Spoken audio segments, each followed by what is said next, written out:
This is a statement in Isaiah basically saying the world is falling apart. Staring back at Israel, saying judgment is turned away backward and justice stands afar off. For truth is fallen in the street and equity cannot enter. What's a God to do?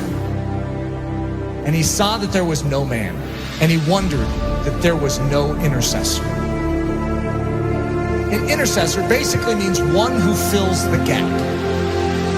If you have a walled city and there is a hole in the walled city, you know, just this little part that is like broken down, it's like a pile of rubble, and actually you can sneak through it. You know that there's a vulnerability in a time of war? If you have an enemy, what's an enemy looking for? The gate, to try and scale the gate? They're looking for breaches or holes in the wall. They're not stupid. They're not going to waste their time going through the front door when they can go through a side little broken down breach. So the enemy, by his very nature, is constantly watching the integrity of the wall. He's looking for holes. We have massive holes in our life that give the enemy access to do with our life what he sees fit to do. We can say, that's horrible, I'm a Christian. Yeah, you're a Christian with breaches. You are not supposed to be a Christian with breaches. One of the key definitions of Christianity could be a man or a woman whose walls are repaired, who is made strong. Why? So that they are useful to God and they're not just constantly inwardly fighting demons. They can be outward focused.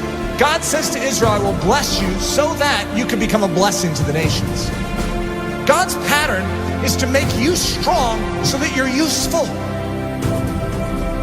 There is a hedge that is supposed to be built up around your life, and it very likely isn't. You need a strong man. You need someone who can step in and fight off that enemy to make you strong so that you can start focusing outward instead of on your own issues.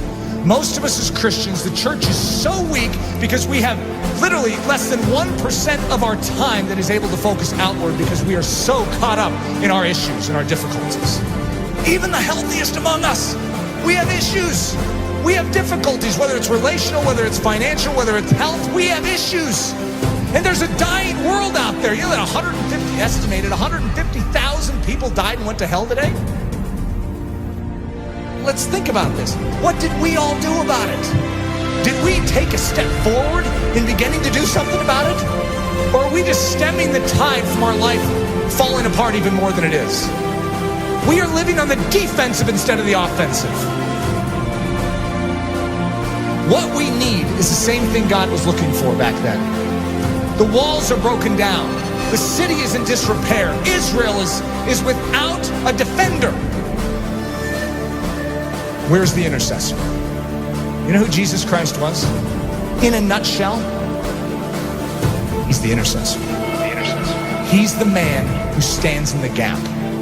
He's the strong man who came and took the full blow upon himself so that we could gather our wits spiritually and awaken and say, I'm in. Thank you for rescuing me. Literally, he took the blow. Everything that was aimed right at you to absolutely decimate your life, he took it square on. Without even a whimper, he took it. For the joy that was set before him because he valued you so much. He took the blow. See, one of the things that happens with the life of Jesus, we have a tendency to make him a mousy character. We have a tendency to diminish his manly strength. We are talking about the greatest warrior of all time. In the Old Testament, the term is Lord of Hosts, the captain of captains, the general of generals. And he's a general that led his troops into battle with his own life. He's the one that did it. All the rest of the army was cowering in the background. They couldn't fight this army, and he stood up single-handedly and defeated them. That is our intercessor. That is our king. In the same way that he stood for you then, I want you to know, he still stands for you now. When you behold the cross, and you behold the resurrected Christ, and when you behold the ascended Christ who sits at the right hand of the Father, you no longer will just remain where you are. You will say, God, do it all within me. For your glory, make me strong. Make me strong to give.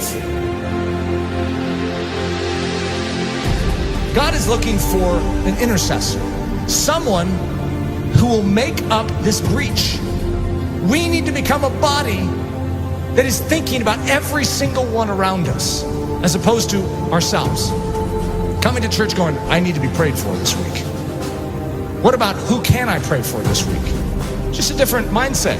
It's not what this church can do for you, but what you can do for Jesus Christ and this church. Think of that attitude shift, saying, God, you made this life and you have called me for more than just to save me. You have rescued me so that I can become a rescuer. Who needs rescue? Who needs help? Who needs me to stand in the gap and take the hit? That's the attitude. It's not your skin and how you can save it. It's how you can spend it for His glory. His glory. For His glory.